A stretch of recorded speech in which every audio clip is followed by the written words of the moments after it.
கலைஞர் மூப்பனாரால் தான் இது தடுக்கப்பட்டது அப்படின்றது மூப்பனாருக்கு தெரிந்தவுடன் என்ன மனநிலையில் இருந்தார் சார்? அது தகவல் ஏதானும் இருக்கு. அவரு தேவகவுடா பிரதமராக பதவியேற்க போகிறார் தெரிஞ்ச உடனே நான் திட்டமிட்டு ஏமாற்றப்பட்டு விட்டேன்.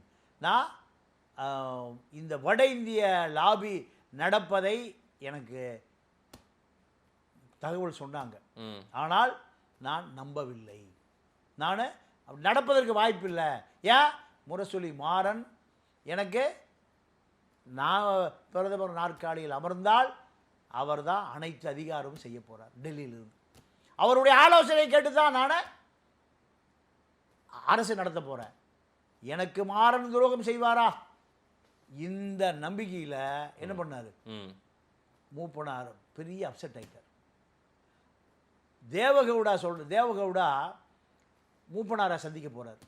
மூப்பனாரை சந்திக்க போகும்போது ஏன்னா மூப்பனாரை அமைதிப்படுத்தணும்ல, ஏன்னா மூப்பனாருடைய எம்பிக்கள் ஆதரவு கொடுக்கணும்ல.